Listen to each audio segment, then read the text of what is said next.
Do'stlar, mana bizda ham arsa yetmali bo'ldi. Shunday go'sht qaynatib o'tiribmiz. 100 kilo bor-ya. Ha, 100 kilo.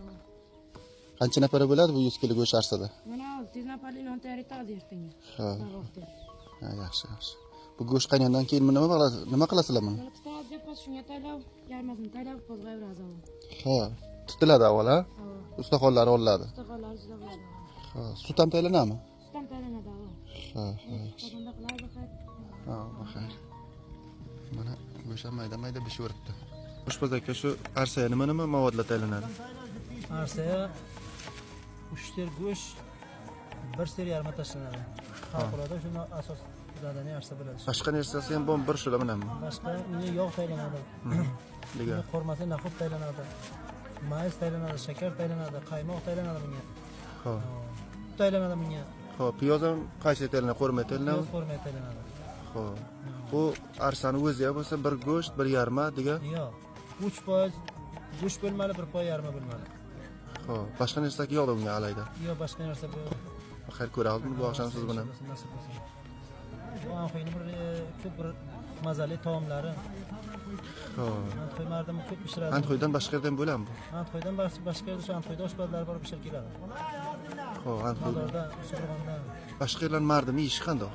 Mardam bo'ladi yaxshi ishlaydi. Shirin taom bor. Xo'p. Bidun shakar esa nima nuqsa bor, nima kamoyisi bor? Endi shakar kimda shu iyan go'shingizni, shu yarma arsanisdagi go'shtni to'ldiradi, hal qiladi, hazm davom etadi. Oshpaz aka, siz aytsangiz, qaysi mol go'shti arsa yaxshi bo'ladi? Arsaya bu eng yaxshisi tayloq bo'lsa yaxshi bo'ladi, uja bo'lsa yaxshi bo'ladi. Xo'p, mayda molkidan ham. Mayda molkidan bo'ladi, ko'pisi katta mollarni suyadilar, katta arsalar bo'ladi. Xo'p. Masalan, 30 sera qazonlardan 5 ta 4 ta marsa bo'ladi, 2 ta tiya, 1 ta tiya suyadilar, masalan. 1 tiya 3 qaynoq arsa bo'ladi go'shtlar. Siz Katta tiya bo'lsa. yarma bilan arsan tafotini aytib bering. Yarma bilan arsan tafoti, yarmaya 1 ser yarmaya 1 ser go'sht tayyorlasadan bo'ladi. Kamroq tayyorlasadan bo'ladi g'aribona. Sonra bu arsaniki bo'lsa 3 tarozi go'sht bo'ladi, 1 tarozi bug'doy bo'ladi. Sonra zo'r taom bo'ladi bu narsa. Mana bilan ko'maychilar. Oshpaz aka, bunga piyoz bilan qo'shib bersa bo'lmaydi. Oshpaz aka, bu arsani qaysi vaqt yesa yaxshi bo'ladi? Ertang, peshin, oqshom?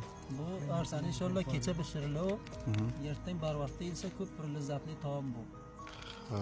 Ko'p yaxshi mazza beradi. Qishda yaxshi bo'ladimi, issiqda? Qishda yaxshi bo'ladi. Ha, zo'r xo'raydi. Zo'r xo'raydi. Oshpaz aka, shu arsa qancha soatda tayyor bo'ladi? Arsa tayyor bo'ladi bir go'shti buni 7 soatda eriydi. Ha. Qaynatilib qo'yilgan go'shti 7 soatda eriydi. Bu yoqqa mana bir 4 soat ala yonadi. Ha, shu roz bizda 2 bajada chiqqanmiz. Ha. Mana kecha 11 bo'lganida ham shu yarim bo'lgan yo'q. Inshaalloh bo'lib qolar. Bu sanon bilan bo'lgan narsa deb ravosona. Ha. Endi barobar kelishadi. 20 ta piyoz arsa. Ro'zoyi 20 ta. Ha. Ro'zoyi ko'p pishadi. Ro'zoy ko'p pishadi. Ha, iftoriya. Bir qo'roqlarda ko'p bo'ladi. Ha. Oshpaz aka, palov nafar ko'maychi ko'p kerak biladimi bu arsaya? Arsa ko'p kerak bo'ladi. Ha.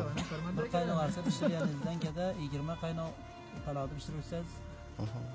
uni taklif oz bo'ladi. Sana bir vaqt zamonda qolgan ekan bu. Ha. O'shaning uchun. Ha, o'shaning uchun narsa qolgan. Urf avosani. Tarixini bilasizmi arsani? Arsani tarixini bilmaydi, usta bolalar aytadi 80 yildan beri Anxoyda. dog'lama palov. Ha. Shu arsa shu kelgan ekan Toshkent O'zbekistondan kelgan ekan narsasi. Ha. Ustozlari bo'ladi. Siz qancha yildan beri pishirasiz arsani? Men 22 23 yil bo'ladi ishimda. Ha, ustodingiz kim? Ustoz Muratcharim geldi. Ha, yaxshi. Biron arsani buzaningiz ham bormi? Yodingizda bormi? Ya. Shu vaqt uchun. Ustozlar bundan juda beriladi deb arsani. Qancha raqam buzab pishirib bilasiz? Hozir bizdangi dog'lama palov, go'sht, qardoq, arsa. Ha. Ha, yaxshi. Aziz do'stlar, mana ko'rib turibsizlar, bular ko'makchilar. Bularning birontasidan bir musoyba, ko'tagidan musoyba olamiz. Mana shu yerda Muybul akamdan so'raymiz. Muybul aka, bu arsani qanday g'o'za ko'rdingiz? Bu ham bo'larmikan taklifi? Qanday ekan palovdan? Ko'pmikan, kammikan? Bu arsa bo'layotgan maqsad bu taklifi juda ko'p ekan bu. Maqsad sobiqdan qolgan bir yaxshi g'o'za ekan, lekin taklifi juda ham ko'p ekan. Uni bizlar shu yerda ertang 11 bajadan beri Shuni ichida 5-6 nafar sargardon, ammo shu yarman bo'lan bundan etegan shu. Kecha soat mana 11:12 bo'ladi. Kecha 11:30 bo'lgan soat. Anidan bilan qo'lida pichoq, kunda alav, qozon o'tdi. 4-5 mehmonxonada Go'sht chiqaradilar. Go'sht chiqaryapti biz nima deb fahmadi sargarda. Ertaga bir vaqtda endi 24 soat omada bo'lganda, 24 soat zahmat etsang bir arsa qo'lga kelgan. Shuncha taklif ko'p ekanda buni. Bunda bir taklifli g'izo mana bu yerda ham oshpazlik qilaman, lekin oshpazlikdan buncha ham bir qiyin g'izo omada qilishga ham bor ekan. Haqiqatan ya'ni bu azobi zo'r ekan. Endi bir bolalardan qolgan qizlar ham buni ham bir Vale, bu bir maqsad azob ko'rding o'shancha lazzat ham yaxshi narsa dedi. Ko'p bir bo'lmasa bir ya'ni qo'ling kelsa yesang yaxshi, yana ko'p azobi, juda azob ko'rakan. endi shu qizlarning qo'ynotini chaqari ham to'xtabdi. Vale, behtarin g'izo, lekin azobi ham ko'p o'shancha bora. O'shancha ko'p lazzati ham yaxshi. Nomi ham bor. Vale, nomi ham bor. Behtarin g'izo ham bor. Tashakkur, salomat bo'ling.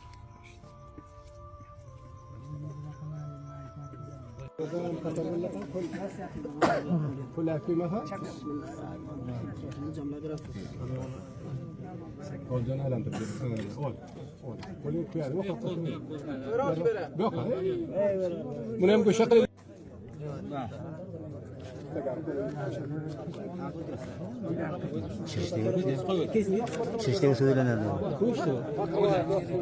Kechadan beri go'sht qaynatadi. Kechadan beri